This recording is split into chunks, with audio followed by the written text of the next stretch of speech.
You might feel like there's only one right way to squat, that your toes need to be pointed forward, that your chest needs to be super tall, that your knees need to be going out to the side, or else. And the reason why you might have lower back, hip, or knee pain is because you're not squatting in this right way. But trying to change your squat stance to something that's seemingly perfect, even if you have pain, is definitely not the right way to go. Instead, we need to find the right squat stance for you in order to avoid some of that pain that you might be having and work with your anatomy rather than against it. So by the end of this video, you're going to know why your current squat stance might feel yucky, how to find the best position for your unique structure, and what variables you need to adjust in order to be able to continue to squat without feeling like it has to be all or nothing. Hey, I'm Dr. K. I'm a physical therapist and a strength coach, and I help women who want to feel fit and strong in the gym get back to lifting so they can feel like a badass in the rest of their life again. If that sounds like you, go ahead and subscribe and stick around for more. First of all, your squat stance does not have to look textbook in order to be right.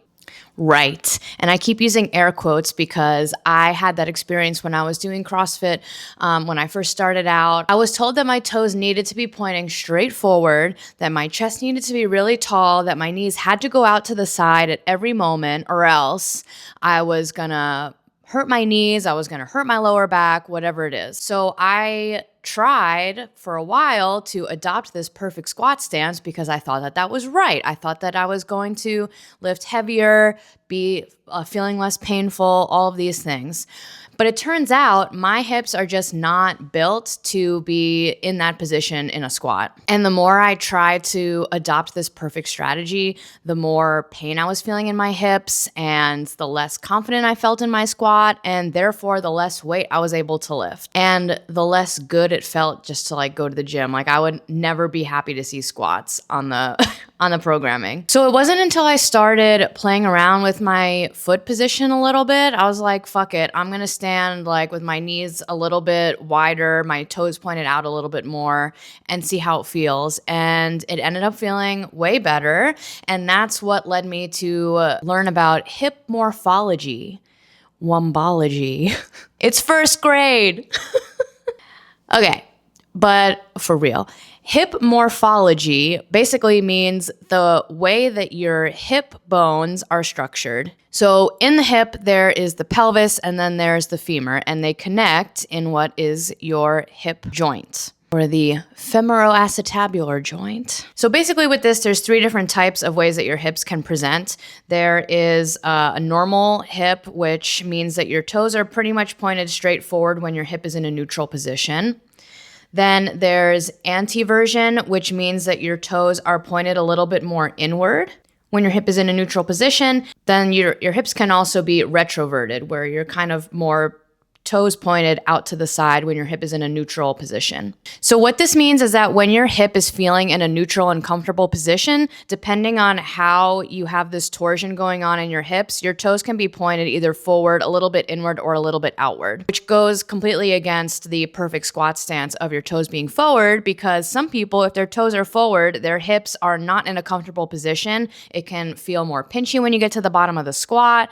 It can make you feel like you're running out of room in your hips and you have to start bending forward in your lower back. It can just throw off the whole chain. So for me personally, my hips felt way more comfortable to have my toes out to the side and even my feet out to the side a little bit to accommodate my unique hip structure. One other thing I wanted to mention here is also the ratio between your femur length, your thigh bone length, and your torso length.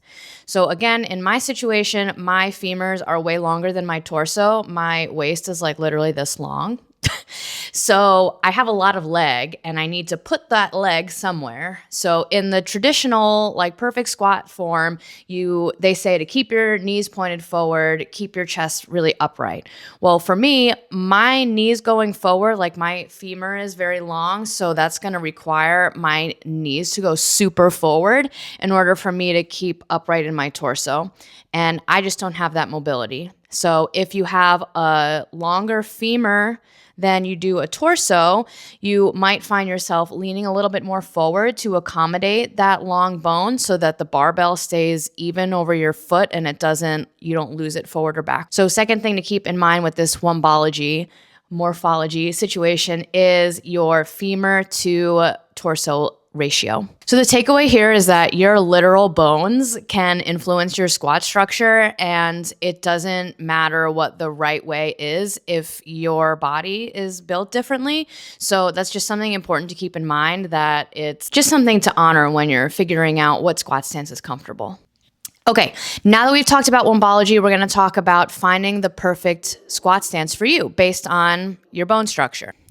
Okay, so I'm going to walk you through how to find your squat stance here. So you're going to take the barbell back up out of the rack. I'm going to start with my toes pointed straight forward and take a squat. That did not feel good, let me tell you. So bring your feet out a little bit wider than shoulders. Try a squat there. And then finally, even wider, just a super wide stance. See how that feels, almost sumo-like. So if one of those slots felt good, I would invite you to go back to that. For me, it was the middle stance. So now we're going to play with toe angle. I have my toes pointed forward, again, straight up and down. That did not feel good at all. Turning my toes out slightly, take another squat. That felt way better. And then turning them even out further than that. Let's see how that feels. Actually, this didn't feel too bad. And here's a dog for you. You're welcome. So that's a great exercise just to go through pretty quickly without any weight on the bar, or sometimes it helps to put a little bit of something on the bar so that it helps push you down into the hole and coming back up.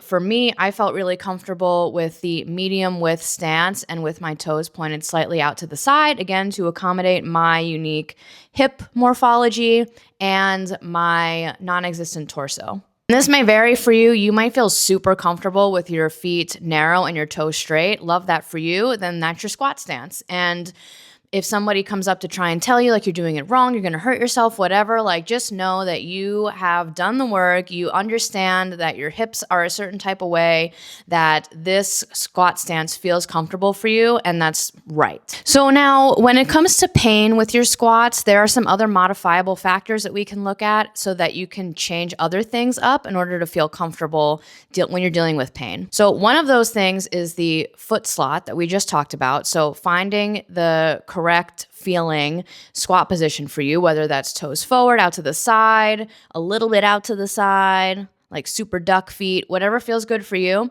In addition to having your feet straight underneath your shoulders, a little bit wider than that and even wider than that. Especially when you're having pain in your hips, the foot position is going to be really important. Another biggie when it comes to hip pain, though, with squatting is the depth. A lot of times you can get to 90 degrees and then anything past that, there's a pinch in your hips or there's pain in your lower back, things like that. And that usually has to do with your nervous system being pretty sensitive to those positions. So if you have pain there, things that we can modify are the depth of the squat. For example, starting out with a box squat that's just above that position where you might be having some pain, and then gradually over time lowering that height and allowing your body to feel comfortable in that position again. And it's really up to you how far down you feel comfortable going. You can select that for yourself. It doesn't have to be like a 20-inch or however many inches.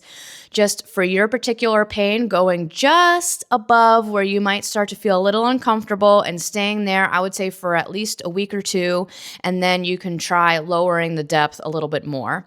And to make this very easily modifiable, you can use a bench or a short box and then stack some plates on top of it, like 1 or 2 inch plates. That way you don't have to go from like a 24-inch box to a 20-inch box. Like that's a big difference all at once. So in order, the things that you would want to modify when you have pain in the squat, I would say the first thing to do is to adjust your stance, like we talked about, toe position and hip position, because that will be helpful for all of your squats forever and ever.